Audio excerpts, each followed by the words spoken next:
որ մենք գնում ենք դեպի խաղաղություն, բայց զինատեսակները ցուցադրում ենք անընդհատ, դա չի նշանակում, որ մենք նաև պատրաստվում ենք պատերազմի, անընդհատ հանրությունն ասում է, ինչի՞ եք այս ժամանակահատվածում քարոզում խաղաղություն։ Քո հարցին ես պատասխանում եմ, որպես քաղաքական կառույցի ոլորտային ղեկավար։ Այո։ Պաշտպանության զինատեսակների ստեղծումը ոչ թե գնում ենք պատերազմի, գնում ենք խաղաղության, որտեղ այդ խաղաղությունը պաշտպանել է։ Եվ տեղական ռազմաարդյունաբերության զարգացումը մեր համար ամենակարևոր առաջնահերթությունն է այս պահին էլ հանդիսանում։ Եվ Շքերթին հենց պատահական չէր, որ մի մասը ցուցադրվեց, եւ այն ինչ որ չի ցուցադրվում, այսօր դուք տեսնում եք։ Եվ դա անդադ զարգանում է։ Ուրիշ բան կան խոչընդոտներ, որ պետք է հաղթարելու համար բազմաթիվ ունեցդրական նաև խնդիրներ կան։ Գործադիրի եւ ասենք թե գնումների մասին օրենքի այդպեսի հնուց եկող այսպես չհաղթարված հարցեր կան։ Բայց սա ուժի ցուցադրում չի այդ բարակայ մոդելը Ադրբեջանի։ Այստեղ հարցագողական դուք բան չեք տեսնում։ Բայց սա չէ, ճիշտ եք ասում, բայց այդ անօթաչությունները առաջերտի միտված են մեր ռազմավարությունը պաշտպանելու, այսինքն խաղաղությունը պաշտպանելու համար։ Ըստ էության, եթե հանկարծ իրավիճակը այնպես թելադրի, մեր ճկունությունը մեր ստեղծածի մեջ մենք դնելու ենք ճկունությունը, որպեսզի հակառակորդին ճնշելով ցույց տանք մեր սահմանը ոչ միայն անցնել, այլ նաև փորձեն առավելություն ստանալ։ Դե նպատակը հենց դա է։ Պարոն Քոչարյան, օրինակ զորահանդեսին, որ ցուցադրված չէր կես զինատեխնիկան, ռուսական զինատեխնիկաներից կային, որ չէին ցուցադրվել, Իսկանդերը չցուցադրվեց, դա ինչ նպատակ էր հետապնդում, իշխանությունը հատուկ չէր ցուցադրում, օրինակ ռուսական։ Որոշվել է, որ այդքան է ցուցադրել, ասենք Իսկանդերը մեր ժողովուրդը տեսել էր, բայց մեր ժողովրդին նպատակն էր, որ տեսնեն այն, ինչ որ չէր տեսել։ Բոլորովին նոր, ձեռք բերված, ընդ որում դե 30-ը մենք ունեցել ենք նախկինում էլ, բայց երբեք գործանային արտադրության չենք ունեցել, որը երբեք օգտագործված չի եղել, այսինքն ձեռք բերվել է լրիվ թարմ գործանից դուրս եկած եւ այս տարիների ընթացքում մեր սպառազինության արսենալը ավելացված սպառազինությունն է ցուցադրվել եւ ճիշտ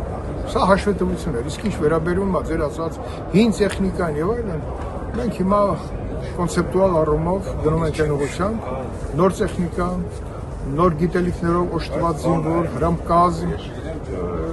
նոր ռազմաարդյունաբերություն եւ դա միտված է մեր երկիրը անվտանգ պահել։ Հիմա դուք մեր բանակը ինչպես է գնահատում մեր աշխատանքը, բանակը կայուն է, հզոր է, պատրաստ է բանակի զարգացման ընթացքը ես գնահատում եմ խիստ դրական, բայց որ ամեն ինչից գոհ լինենք, կնշանակի ես ձեր հետ զրուցում անկեղծ չեմ, այո։ Բազմաթիվ չլուծված խնդիրներ կան, որի համար էլ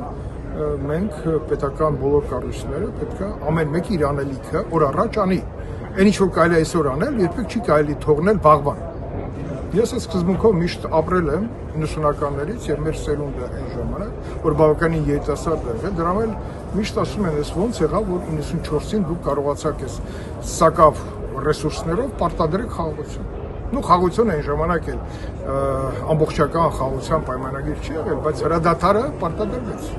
Վերջին հաշվով նույն այն սպառազինությունը, որը մենք ժառանգություն ենք ստացել փլուզվող սովետական կայսրությունից, եւ անմեկ իր փայլեջինը ստացել էր։ Ադրբեջանը 4-րդ բանակի կարողություններն էր ստացել, մենք 7-րդ բանակինը, եւ ըստ էության մենք առավելություն ունեցանք մեր մարդկային ռեսուրսի առումով, դա ազգությամբ հայ զինվորականները սովետական բանակից բոլորը եկան եւ մասնակցեցին բանակաշինությանը։ Հիմա 44-օրյա պատերազմի պարտությունից հետո հանրությունն ասում է, որ չեն կարողանում հավատալ բանակին, որ բանակը պատրաստ է, որ սրանք միֆեր են, ինչ անում է իշխանությունը, ուզում է ցույց տա, որ Դուք հիմա ես կազեմ բազմաթիվ ասեմ պատմական էքսկուրսի այլ ժողովուրդներից։ Ասենք ֆրանսիացիները Նապոլեոնի պարտությունից հետո ինչ էին հավատում Նապոլեոնին։ Որտեղ հենց դնում էր Ֆրանսիայում, ժողովուրդ հավաքում էր կողք եւ բանակը նորովի վերակենդանում էր։ Իհարկե անդադ պետք է դասեր քաղես։ Մաքսիմալ մեր դասերը նա է, որ այնպիսի ռեսուրսներով համալրես բանակ, որպեսզի մինիմալ կորուստներով լուծես մաքսիմալ խնդիր։ Ժամանակակից բանակները այդպեսին են։ Բա պարոն Սանոսյանը հավաքել է լուրջ ինտելեկտուալ կարողություն։ Առավիճև այս տեխնիկան էլ նայեք, ոչինչ չի եղել։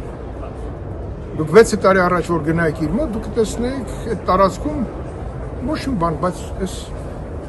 ինժեներներին որտեղից է հավաքել, ընդ որում ազգությամբ հայ են, բայց տարբեր երկրներից եկել են, հավատացել են, ինքը բան չի։ Ես փորձարկման ժամանակ պարոն Սանոսյանին հարցրի, այս նորարարությունը, որ դու արել ես համազարգային համակարգում, դու կներես պարոն Սանոսյան, դու ինչ կրթություն ասես պատմականն է, չէ՞ մանկավարժական։ Ասի ես քո ցավը տանեմ։ Որովհետև դա հնարավորություն էր տվել իր արձակած հրթիռը ճշգրիտ գնա նշանակետին 10 կիլոմետրեր հեռավորության վրա։ Նայեք, սրանք էլ ցույց են տալի կոորդինատներ, մարդկային միջամտության կարիքից հրաժարվել ենք, որովհետև ճիշտ կոորդինատներով ճիշտ հարված հասցնենք, դա նշանակում է, որ մեր բաները լինեն էֆեկտիվ։ Այդ խնդիրներն լուծում ունենք, խնդիրներ չլուծოს լիք։ Լուծելու ենք, 44-օրյա պատերազմի զեկույցը արեցիք եւ չհրապարակվեց, բայց մի հարց կա։ Հիմա դուք ինձ մեղադրում եք զեկույցանելու մեջ, թե չանելու մեջ։ Տեսեք բոլոր Չէ, կներեք, բայց գլխավորը Սոնա նորից վերադառնամ ու այդ թեմաներ չենք խոսում։ Ամենակարևոր ձեռքբերումը զեկույցի գոյությունն է։ Հրապարակելու մեջ չի խնդիրը, որտեղ զեկույցը ներառել է այն, ինչը որ ես միշտ ասում եմ, դասեր քաղել մեր անհաջողություններից։ Հավաքել, հասկանալ, որտեղ էր խնդրեմը, կառավարման մեջ էր, տեխնիկայի մեջ էր, ինչի մեջ էր։ Տեխնիկական խնդիր կար, զենքի խնդիր ուներ 44։ Միարժեք, իհարկե, որովհետև հակառակորդը տարիների շատ ավելի լավ է օգտագործել հրադադարից հետո 94-ի իր սպառազինության ամբողջ կառուցվածքը փոխել է, իր կադրային բանկը հարստացրել է, տարբեր երկրներում կրթության ավելին։ Մի մոռացեք, որ Թուրքիայի պես երկիր Իրան կառավարման մեջ աջակցել է 44-օրյա պատերազմի ընթացքում։ Եվրոպայի, ՆԱՏՕ-ի ամենահզոր բանակներից մեկի միջամտությունը եղել է, Իսրայելի միջամտությունը եղել է սպառազինության իրենց սպառազինությունը լորաների տեսել եք թե ոնց։ Վերջին հարցը եմ տալիս, հունիսի 7-ը սարերի ետևում չէ, ընտրություն է, դուք իշխանությունը նկատի ունեմ, վերադառնալու են նորից իշխանության եւ դուք որտեղ եք լինելու, պարոն Քոչարյան։ Ժողովուրդը իր քվեով կորոշի ամեն մեկից տեղ։ Քարոզարշավին ակտիվ մասնակցում եք ժողովուրդը։ Այո, մասնակցում եմ եւ ելի եմ մասնակցում, բայց հիմա ես այստեղ եմ, բայց ես քարոզություն չեմ անում, ես եկել եմ ճանապարհ անցած իմ ընկերների հետ, ես Սանոսյանին համարում եմ ինձ հիմա ընկեր։ Եվ այստեղ հիմա կգնամ Դավառոյի մոտ, կգնամ մյուս մեր ռազմաարդյունաբերության կառույցները, ինձ հետ է Մեհրաբյան արցումը, ինձ հետ է մեր հանձնաժողովի անդամներ, իմ օգնականները եւ այլն, բայց սա քարոզություն չի, սա եկել ենք, որպեսզի պլանավորենք մենք հիմա որ կետում ենք։ Հունիսի 7-ից հետո որ կետում եք լինելու։ Հունիսի 7-ից հետո ես հունիսի 6-ին կլինեմ։ Չէ։ Ես միշտ ապավինում եմ ճակատագրի,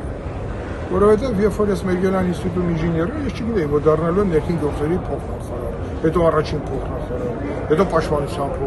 առաջին փոխնախարար, ես չգիտեմ։ Եվ ես այսօր հայտնվել եմ ազգային ժողովում երկարատև դադարից հետո։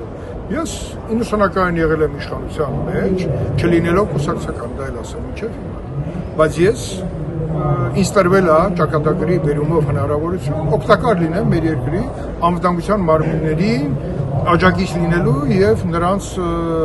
հետ ճանապարհ անցնելու։ Եվ այսօր էլ ես լինելով անհանգիստ մարդ եմ, չէ՞, ասա։ Իմ անհանգստությունը ուղղված է, այսպես ես Սանոսյանին չեմ ճանաչել։ Այս մարդը խոշոր բիզնեսմեն է եղել մեր հարևան պետությունում, ուրիշ տեղեր, բայց ինքը եկել է եւ այստեղ այդ ամենով հանդերձ ինքը իր մասնավոր միջոցներով դες ինչու է ստեղծել։ Բանակում եք լինելու, այդպես եք տեսնում։ Չէ, ես ինձ տեսնում եմ ժողովրդի տված քվեի շրջանակում իշխանության մեջ։ Ես երբեք առաջ չեմ ընկնում ոչ դեպքերից, ոչ էլ զարգացումներից, որովհետև պետք չի առաջ ընկնել ոչ մի բանից։ Ինքը կյանքը ցույց կտա, բայց ես այսօր ազգային ժողովում եմ եւ մնալով քաղաքական թիմի մեջ, հայտ եմ ներկայացնել մնալ քաղաքական թիմում, որովհետև կան չլուծված հարցեր, որ միայն քաղաքական այս թիմի հետ անցնելիք ճանապարհի մեջ եմ տեսել իմ ներկայությունը քաղաքական թիմի շրջանակում։ Ընտրությունից հետո կորոշվի, ժողովուրդը կորոշի։ Մեր տեղն էլ, անելիքն էլ, անհոգ եղեք եւ մնում է քիչ մունդրգություն անել, ինչ որ ասում եմ չկտրեք։ Չխանգարեն մեր ընթացքին, որովհետեւ ես շքերթը դիտում եմ որպես հաշվետվություն։ Մյուսները ասում են, որ եկել եք քվե ստանալու, չէ։ Շքերթը, եթե մենք ուզենայինք կարային կանենք ավելի ուշ կամ ավելի շուտ, չէ, արվել է այն ժամանակ, երբ որ իսկը հաշվետվություն տալու ժամանակն է։ Եվ ես տեսա նաև ոգևորություն, ինչքան ոգևորված են երեխաներից սկսած տեխնիկայի կողքը, բոլոր տղա երեխաները միշտ սիրել են զենքի հետ խաղալ։ Եկա մի բան, որ երեխաները սկսեցին հեռախոսի հետ խաղալ։ Ես կարծում եմ, ինչ որ բնության կողմից տրված է, ինքը պետքա այդ բաները տղան պետքա նաև ճանաչի եւ սպառազինությանը եւ հեռախոսին եւ ամեն ինչին, բայց այդ ամբողջը պետքա մի նպատակին ծառայի՝ իր ժողովրդի անվտանգությունը ապահովել։